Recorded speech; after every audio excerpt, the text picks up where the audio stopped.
जगन्नाथ भगवान का दर्शन करने से सारे ग्रह जितने भी खराब हों, आज ही अपनी कुंडली दिखवाइए और उसमें पूछिए ज्योतिषी जी से कौन सा ग्रह हमारा खराब है, और उस ग्रह का हम आपको यहां पर एक निदान बता रहे हैं। उस अंग का जगन्नाथ जी का दर्शन करना नित्य, जरूरी नहीं जगन्नाथपुरी जाके ही करो, जगन्नाथ जी का चित्र सबके पास होगा, नहीं है तो गूगल से निकाल लो, कहीं से भी लाओ। उस अंग का दर्शन नित्य करना प्रारंभ, आपका वो ग्रह अपने आप ठीक हो जाएगा। और एक बात सुनो, अकेले एक ग्रह को क्यों ठीक करो, सर्वांगीण अंग का दर्शन करो, सारे ग्रह अपने आप सम हो जाएंगे हमारे श्री जगन्नाथ जी का दर्शन करके। तो वर्णन करते हैं, बहुत ध्यान से सुनिए कि भास्करो दक्षिण नेत्रम वाम नेत्र विदुपनम मंगल नासिका क्षेत्रम वधूअधर एव च बृहस्पति तिलकम च स्वर्ण रत्न मंडितम शुक्र चतुशरः प्रोक्त शनि सर्वज्ञ विस्तरम साहु किरीट रूपम च मकराकृतरेव च केतुश्च भुजगांकारम कुंडली नागरूपक एवं नव समाहार ग्रह साक्षात जगन्नाथम। श्री जगन्नाथ जी के रूप में सारे ग्रह, अब ध्यान से सुनना,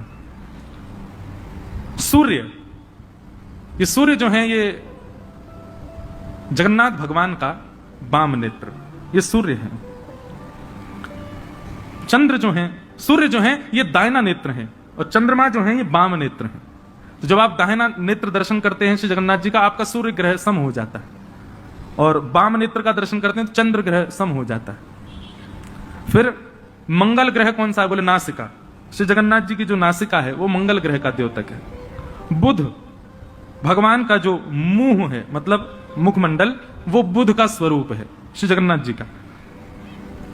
बृहस्पति यानी कि गुरु, वो महाप्रभु श्री जगन्नाथ जी का जो स्वर्ण तिलक है जिसमें हीरा मंडित होता है, वो भगवान का यहां स्वर्ण तिलक धारण करते हैं, उसमें बृहस्पति का निवास है, उससे बृहस्पति ग्रह शुद्ध हो जाता है।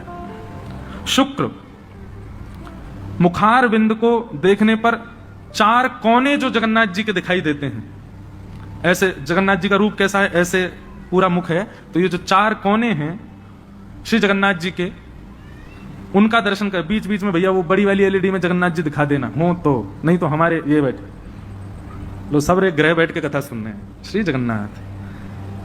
अब ये जो है, ये चार अंग जो है, ये चारों शुक्र के स्वरूप हैं। देखो आप विराजो, ये हमको वहीं के सेवायत ने प्रदान किए श्री जगन्नाथ जी।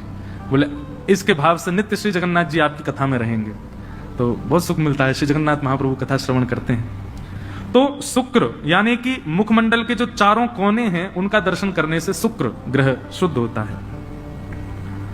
फिर मुखमंडल पर जो काली मां है, जो कृष्ण वर्ण है श्री जगन्नाथ जी का, उस कृष्ण वर्ण का दर्शन करने से शनि की दशा खत्म हो जाती है।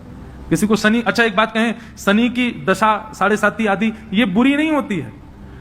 शनि की 7.5 किसी की चल रही हो और उसका कर्म बुरा हो तो शनि बुरे होते हैं।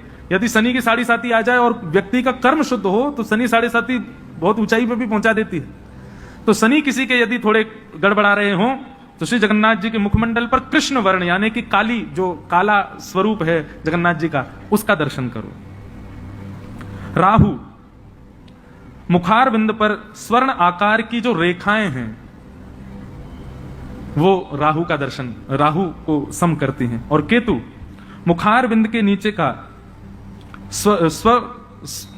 स्वरूप भाग जो है वो यहां पर केतु को शुद्ध करता है। इस प्रकार श्री जगन्नाथ जी का जो सर्वांगीण विग्रह है उसका नित्य दर्शन करने से आपके सारे जितने भी ग्रह हैं वो सब सम हो जाते हैं, अनुकूल हो जाते हैं। अच्छा, अनुकूल का मतलब ये नहीं है कि आपको करोड़ों का प्रॉफिट रोज होगा। अनुकूल का मतलब यह है कि भक्ति में मन लगेगा, कथा सुनने में मन लगेगा, वृंदावन जाने का मन करेगा, संतों की सेवा का मन करेगा, ब्राह्मण सेवा का मन करेगा, ठाकुर जी की सेवा का मन करेगा, सबसे अच्छा बोलने का मन करेगा, सबका भला करने का मन करेगा। इसको समझिए शुभ। ये शुभ का मतलब ये नहीं होता घर बन गए, प्रॉपर्टी मिल गई, बहुत सारा धन आ गया, ये शुभ नहीं होता है। ये संसार के कर्मों से मिलने वाली, संसार में फंसने वाली रीति है ये। लोग बताओ कितने आज लोग उसको शुभ मानते हैं जो बहुत संपत्तिवान हो। संपत्तिवान शुभ नहीं होता है।